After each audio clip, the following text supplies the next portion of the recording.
6 tahun gue nyangkut di ekosistem Apple, akhirnya gue pindah. Yes, yang paling memungkinkan itu ada di Samsung. iPhone gue ganti ke Z Flip 6, AirPods Pro ganti ke Galaxy Buds 3, dan Apple Watch gue ganti ke Galaxy Watch 7 dengan ukuran yang sama juga di 44 nanometer. Mungkin pertanyaan dari kalian, worth it gak sih pindah dari Apple?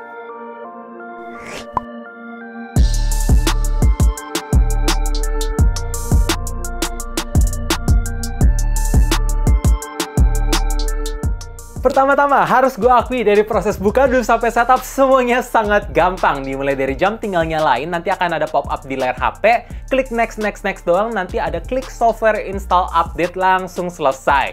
Buds-nya pun juga gitu, tinggal buka si cangkangnya, nanti otomatis next, update software, dan jadi ini awalan yang bagus, tapi pertanyaannya gimana di keseharian?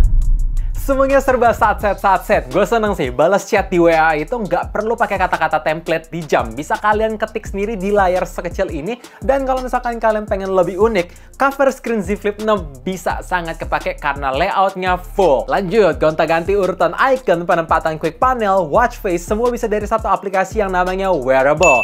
Yes, bahkan di sana juga kalian bisa atur-atur watch setting termasuk update software. Oh ya, untuk install aplikasi di jam ada dua cara. Pertama, kalian bisa menggunakan aplikasi Wearable yang ada di HP, atau kedua, kalian bisa buka langsung Google Play Store dan klik install. Tapi pastikan harus ada koneksi internet karena sekarang ini Galaxy Watch 7 hanya Wi-Fi only. By the way, gue seneng kalau misalkan gue lupa taruh jam atau buds di mana, ada aplikasi yang namanya Find. Di sana kalian bisa nemuin salah satu device. Tinggal klik di device yang kalian mau cari, terus nanti tinggal klik ring aja. Dan ada dua hal yang gue seneng untuk buds. Kalau misalkan salah satu earbuds-nya copot, kita bisa ring manual ke salah satu yang kiri ataupun kanan. Dan kedua, walaupun buds-nya nggak keluar dari cangkang, tetap bisa kalian paksa temuin walaupun nggak ada speaker, tapi tetap bisa suaranya keluar. Emang sih sekarang locatingnya agak lama, tapi ya not bad lah.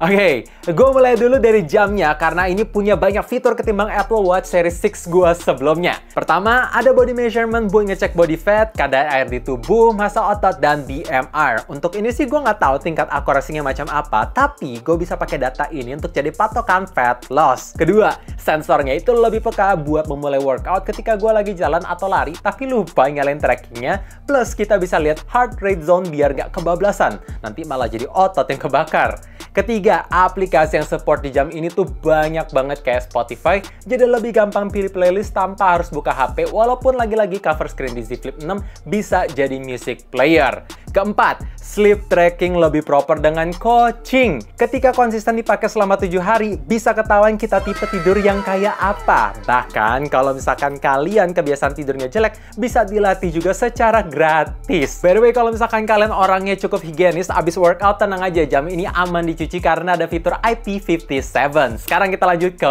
buds. Kebetulan gue lagi coba yang buds 3. Yang gue demen ketika pengen next lagu atau kencengin volume, gak harus disentuh-sentuh doang, tapi bisa pakai voice command. Ya mesti ngomong bahasa Inggris sih, tapi belajar 3 kalimat doang gak masalah toh. Buat kualitas suaranya sendiri, asli gue gak expect sebagus ini. Mind blowing, bassnya tuh nendang banget, treble-nya dapet, vokal jernih, nggak mendem, dan clarity-nya itu loh mantep banget. Bahkan ketika gue nyalain fitur ANC, yes, earbuds ini bukan tipe yang in-ear, tapi tersedia fitur ANC dan works like a magic. Gua pakai di pesawat, itu suara bising sekitar bisa keredup dengan baik. Ya mungkin nggak sebagus versi Pro-nya, tapi at least ini oke banget. Buat Z Flip 6 gimana bang? Apakah HP kecil performanya pasti jelek? Oke, emang Snapdragon 8 Gen 3 di HP ini tuh di limit, tapi karena One UI sendiri terkenal dengan efisiensi yang bagus, ya dipakai buat tiap hari lancar-lancar aja, dan bahkan sekarang lebih enak dipakai gaming karena pertama kalinya di seri Flipnya Samsung ada vapor chamber cooling, jadi nggak cepet panas dan bikin performa lebih stabil. Kayak di Genshin Impact, setting high plus 60 fps dipakai 15 menit, nggak gitu banyak frame drop. Berarti udah nggak panas? Ya, masih ada momen panas, tapi sekarang gue ngerasa lebih cepet adem. Walaupun ada satu hal yang gue harapkan bisa tersedia dari Samsung, yaitu DeX. Padahal secara hardware udah memungkinkan. Jadi, yuk Samsung bawa fitur favorit gue di Flip.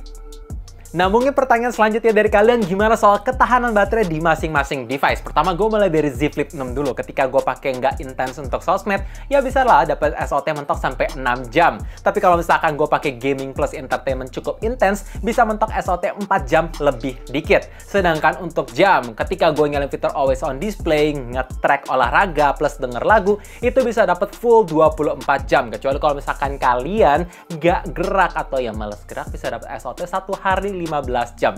Jadi ya udah sesuai standar. Nah, terakhir ngomongin soal buds. Kalau misalkan kalian pakai dari 100% ke 5%, bisa lah bertahan 5 jam 30 menit kalau fitur ANC-nya dinyalain. Tapi kalau misalkan ANC-nya mati, dapat 6 jam lebih dikit. Dan untuk casing-nya sendiri bisa ngasih ekstra 25 jam, tapi dengan catatan ANC-nya dimatiin. Jadi ketiganya udah seperti apa yang gue harapkan lah ya. Lanjut ngomongin soal charging. Z Flip 6, ketika gue colok dari angka 5 sampai 100%, maka waktu 89 menit dengan kecepatan 25 watt super fast charging. Galaxy Watch dari 5% ke 100%, maka waktu 1 jam 50 menit. Dan untuk buds, 2 jam lebih dikit lah ya. By the way, untuk buds dan flip itu paling enak karena support wireless charging, lebih universal. Sedangkan di jam, sayang banget yang sekarang ini nggak support Qi wireless charging, jadi berasa kurang universal. Kalau traveling mesti bawa ekstra kabel. Semoga kedepannya wireless charging bisa balik lagi ke jam, biar lebih enak. Nge-charge bisa dari HP ini dong. Wireless power share. Secara desain yang paling kelihatan beda tuh jelas di Z Flip 6 karena ada dua alasan. Pertama, layarnya bisa dilipat. Jadi kalau misalkan kalian mau multitasking dua aplikasi lebih enak, plus bisa jadi tripod dadakan karena angle-nya bisa kalian atur sesuai preferensi. Plus ini bisa kalian jadiin hand corner kayak gini buat flexing coy. Apalagi untuk kualitasnya sendiri pun naik. Video jadi lebih smooth zoom-nya, apalagi main sensornya naik jadi sama kayak S24, bikin kualitas foto dan videonya jauh lebih tajam sampai 2 kali in sensor zoom. Highlight lebih bagus, dynamic range lebih luas dengan kombinasi warna ala-ala Samsung. Kedua, ukurannya ini terlalu compact. Pas ketika lagi ditutup, bisa masuk sana-sini sangat mudah. Lanjut ngomongin soal buds, bentuknya mirip-mirip lah sama buah. Bedanya yang ini lebih kekinian karena casing tutupnya itu transparan, ada aksen warna biru, orange buat nandain kiri kanan, tapi ada satu hal yang gue kurang suka. Masukin earbuds ke casingnya tanpa lihat tuh sering gagal karena bentuknya agak lancip. Sedangkan jam gue suka banget, melingkar kayak gini berasa pakai jam biasa. Dan walaupun rotating bezelnya nggak ada kayak versi klasik, tapi tetap bisa scroll atas bawah pas disentuh sekeliling bezelnya. Ini attention to detail yang mantap, walaupun ada satu hal yang rasanya kurang sih. Pasang strap tuh agak susah, mungkin hanya perlu kebiasaan aja sih. Intinya, ekosistem Samsung ini sesuatu yang nggak pernah gue bayangkan. Dari awal setupnya gampang, makin dipakai makin bikin betah, fitur-fiturnya lebih banyak, dan yang pasti, ekosistemnya tuh gue ngeliat lebih banyak. Mungkin kalau next gue ada budget lebih, pengen invest ke AC, kulkas, microwave sekalian, karena bisa dikontrol lewat SmartThings, plus ada AI. Overall, gue happy sih. Ternyata, pindah dari Apple ke ekosistem lain itu sangat memungkinkan. Jadi buat kalian yang lagi galau atau pengen nyoba ekosistem baru, rasanya Samsung yang paling masuk akal sih, karena semuanya tersedia, apalagi garansi resmi juga sih. Jadi gue berharap dengan adanya video ini kalian bisa terbantu, dan kalau misalkan terbantu jangan lupa like, share, subscribe, sekaligus nyalain lonceng notifikasinya juga supaya tahu kapan video baru diupload. And as always, stay safe, stay healthy, stay updated with up to date. Thank you guys.